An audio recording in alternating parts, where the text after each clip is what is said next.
కాకినాడ జిల్లా సీతారామపురంలో వివోఏగా పనిచేస్తున్న పొన్నడ వీరలక్ష్మిపై భారీ అవకతవకల ఆరోపణలు వెలుగుచూశాయి. గ్రామంలోని స్వయం సహాయక సంఘాల సభ్యులు బ్యాంకులో జమ చేయాల్సిన సొమ్మును కట్టకుండా సొంతానికి వినియోగించుకున్నట్లు ఆరోపణలు ఉన్నాయి. అలాగే స్త్రీనిధి సొమ్మును కూడా చెల్లించకుండా గ్రామం నుంచి వెళ్లిపోయినట్లు అధికారులు తెలిపారు. విషయం వెలుగులోకి రావడంతో వెలుగు అధికారులు విచారణ చేపట్టారు. బ్యాంక్ లీకేజ్ సొమ్మును 18 లక్షల రూపాయలు, శ్రీనిధి నగదు 12 లక్షల మేర అవకతవకలు జరిగినట్టుగా ఏపీఎం నాగేశ్వరరావు ప్రాథమికంగా నిర్ధారించారు. వీరలక్ష్మి పరిధిలో ఉన్న 32 సంఘాల్లో ఇప్పటికే 22 సంఘాల సభ్యులను విచారించారు. ఆమె గ్రామంలో లేకపోవడంతో ఇంటికి గ్రామ పంచాయతీ కార్యాలయం వద్ద నోటీసులు అందించారు.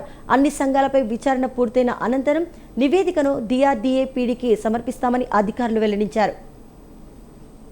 2 రోజుల క్రితం నాకు వచ్చిన వార్త ప్రకారము నిన్ననే మా సీసీల సిబ్బందితో టీంతో ఆ గ్రామంలో ప్రాథమికంగా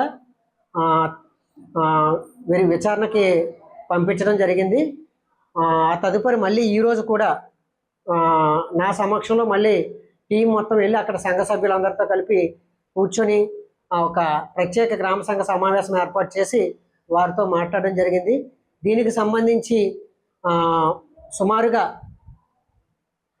బ్యాంక్ లింకేజ్ ఒక 18 లక్షలు, స్త్రీనిధి ఒక 12 లక్షలు, ప్రస్తుతానికి ఇప్పటి వరకు కొంత తేలడం జరిగింది.